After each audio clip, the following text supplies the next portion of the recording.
মা দাদা আছে সত্যি ভাগ্যে দৃশ্যটা আগেই চলে গেছিল না।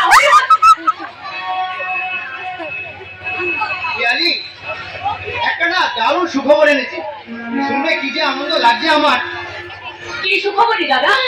আর বলিস না,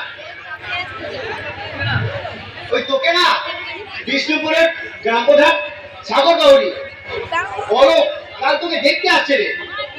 আর পছন্দ হলে একেবারে বিয়ে, যাকে বলে নো ডিমান্ড। তুই তুই আমার বিয়ে দিয়ে দিবি রে দাদা? তোর একবার বিয়ে দিলে না আমি ওই 7 গঙ্গা ডুব দেবো।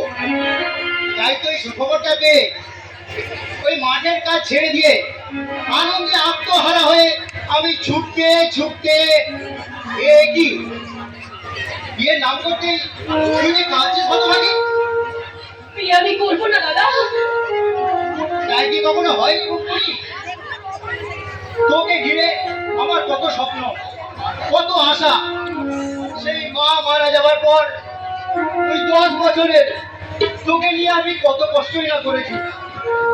তুই যখন ওই গায়ের স্কুল থেকে ফিরে সারা বাড়িতে মা মা বলে চিৎকার করতিস, তখন তখন আমি সমস্ত যন্ত্রণা ভুলে এই বুক দিয়ে তোকে আগলে রাখতাম। দাদা তাই তো নীরবে নিভৃতে আমি কখনো স্বপ্ন দেখি যখন তুই লাল বেনারসি পরে তখন একটা মস্ত বড় সিঁদুর টিপ করে শ্বশুর বাড়ি যাবি, তখন সেই অপরূপ দৃশ্য দেখে আমি ভগবানের চরণে নিজেকে ধন্য বলে মনে করবো। আমি তোমাকে ছেড়ে শ্বশুর বাড়িতে গিয়ে কেমন করে কাটাবো তুমি বলতে পারো? না দাদা আমি কিছুতেই যাবো না দাদা, কিছুতেই যাবো না। আমি তোমাকে ছেড়ে চলে গেলে তোমাকে কি রান্না করে খেতে দেবে দাদা?